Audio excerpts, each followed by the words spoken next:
If you follow my work on this channel for a while, you know about my sim rig, and you probably know I use on the other side that track racer TR160S Beauty for testing constantly new sim gear, trying to provide reasonable information and feedback to you. My point is, on that main rig, I use my personal favorite sim gear, including the Simucube active pedals, but my direct drive base choice is the 32 Nm VNM Extreme, and you know, I have here the latest and greatest DD bases from many brands. Now, before you jump into a conclusion from that first sentence, I want you to remember something.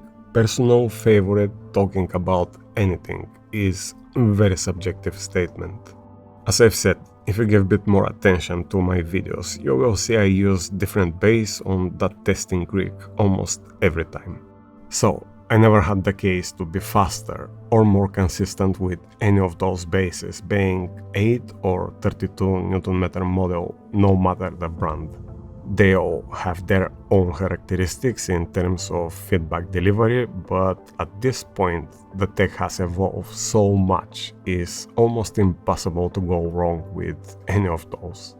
It's not the first time I mention VNM Extreme as my personal favorite, and as I'm testing the 30 Nm model for review in the last 2 weeks, I had to answer tons of questions to myself why that's the case and why I love it so much.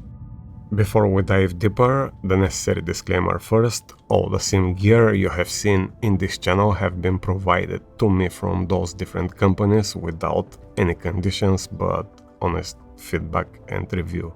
Some of those companies provided affiliate links to which I said no for personal reasons, and they never asked a second time. Some insisted, and we never worked together. I never asked anyone to send anything here, but I'm open for everyone, and remember, there is a scammer pretending to be me who asked for review samples, and some already got scammed. Again, I never ask and never do the first contact. Be careful with those emails. That being said, let's go back to the VNM direct drive bases.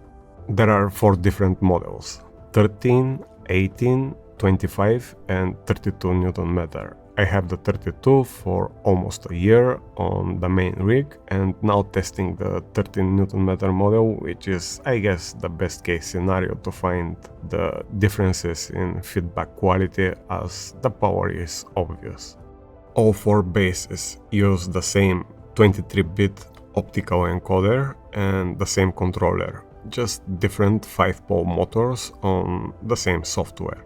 Well, preparing myself for months on Sebring and Nordschleife for both endurance races, in which I had to drive 6 and I believe 10 stints, I trained myself on around 10 to 11 Nm peak torques max with the Extreme, which has polished my muscle memory to the absolute limits.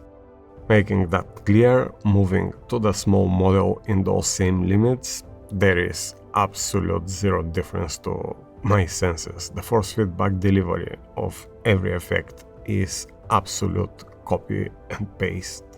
That observation led me to the first important question: which part of the direct drive system is more responsible for the feedback quality? It is the motor itself, the encoder, or the controller and the software? Asking Juan, the owner of the VNM, who is also software developer and mechanical engineer, that question, his response was: good motors those days can deliver mostly the same. The encoder, the controller and the software are what makes the difference. In little words, good encoder, fast controller and proper software are the main differences. Motors are secondary. After that explanation, things become a bit more clear and make more sense, but still doesn't explain fully why he's my favorite. Looking for more answers, I contact Dan Suzuki, who has as much experience with DD bases as me, but on top of that, he is electrical engineer with deeper technical understanding, and he showed me interesting results. VNM response time faster than Simucube 2 Pro. Dan is not ready with his review yet, but that is something I'm looking for. If I'm talking subjective feeling, he will talk numbers, and if those bases sounds interesting to you, definitely subscribe to his channel. He deserves it way more than me. He thinks one of the reasons I may feel more natural with the VNM can be that fast response time, but in my opinion 2 milliseconds versus 6 milliseconds is not a difference my brain can feel or measure, but it's not placebo effect, that's for sure, as I use that base for over a year and I just learn it faster. There is also that telemetry force feedback aspect, which is available for most of the sims I use, and sim titles usually send direct input signal to the wheelbase controller, which gives instructions to the motor how to behave and what effects to provide on the shaft. From my understanding, asking about differences between direct input signal and telemetry signal is the direct input loses some of the effects which the controller have to work with, while the telemetry gives all the data. I don't think one is faster or slower, but from my understanding, the telemetry gives just everything. That of course doesn't necessarily mean telemetry is better, as too much effects can lead to unnecessary oscillations and make the wheel more violent. However, VNM found a way to mix both inputs in that tick mode and let us choose how much direct and telemetry input we want to use. Dragging that DI slider up, we introduce more direct input into the telemetry. What that means is mixing both inputs together, we introducing a little bit more information to the controller to work with. And also, in the next firmware update, we will gain control over some effects separately, and those will be gear shift, engine vibration, rumble strip, brake lock, wheel spin, understeer, and oversteer.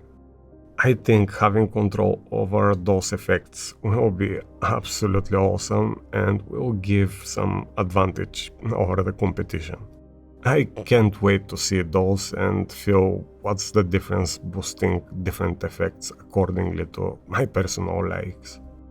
Going back to the original point of the video, which is the 13 Nm model, as I've said, instead of overall strength differences, if they are limited to the same power delivery, they behave absolutely the same. All four models are equipped with the same controller and encoder delivering the same feedback quality.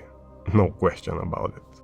That means whatever number gets you satisfied from those 13, 18, 25 and 32 Nm models, that's all you need. Again, no sacrifices in terms of build and force feedback quality. In terms of physical mounting solutions, the Extreme has bottom and front, but the 13, 18 and 25 have the extra holes for side mounting as well.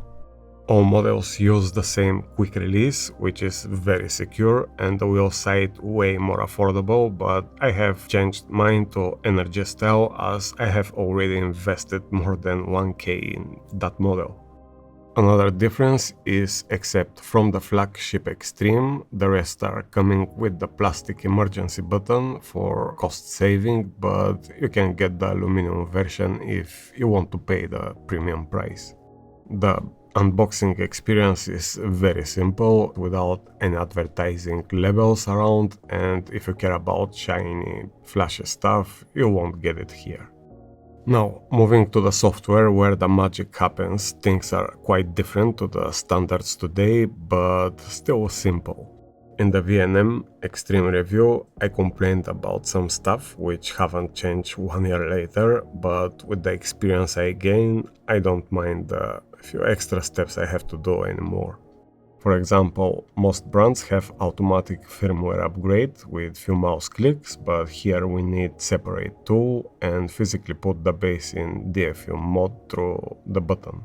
This doesn't meet the standards today, but still just takes few more seconds for something we will do probably 2-3 times per year.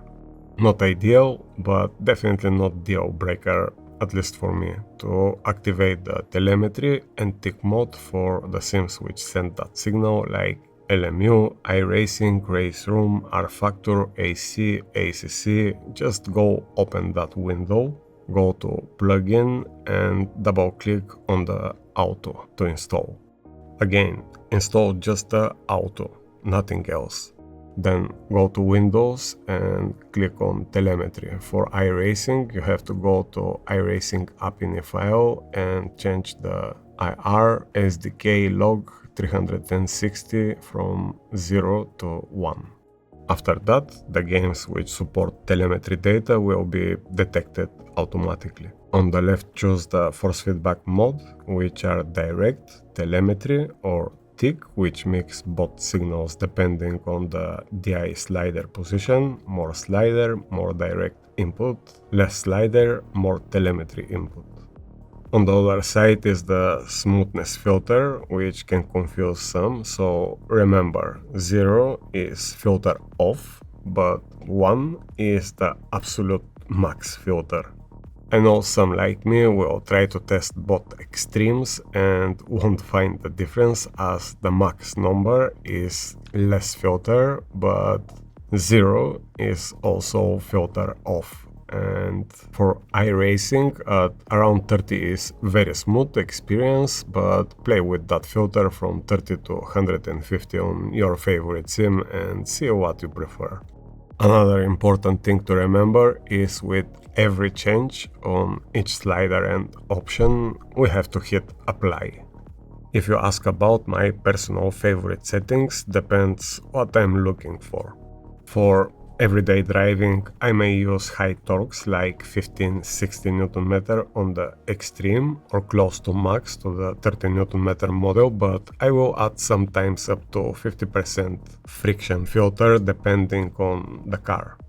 With high torques, friction calms down a lot the violent spikes, but keeps the wheel heavy and the experience more natural and realistic. However, if I prepare for endurance race, I train myself with low torques, sometimes down to 7-8, but I have to pull down the friction to almost 0. That way I don't get tired, but can still feel the car, even if it's not very realistic. With weeks of practicing, I just polish my habits and can be very consistent. In the tick mode, I use mostly direct input, sometimes up to 90%, but in general I'm looking to boost just a little bit some of the details without making the wheel goes crazy.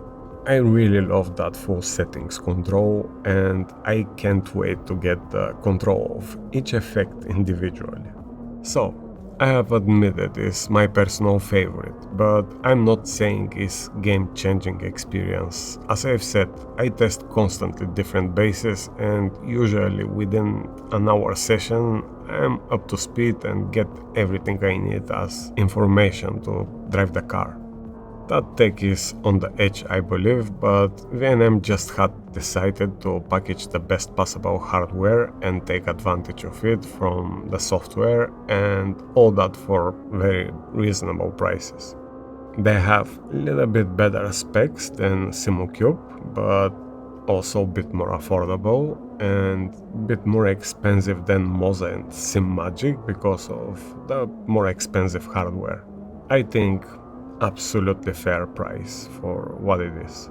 No weird behavior or crashes for a year with the Extreme is also a very promising result. And guys, if you have one of those, I would love to hear your experience with it.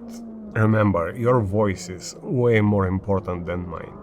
Happy racing, everyone.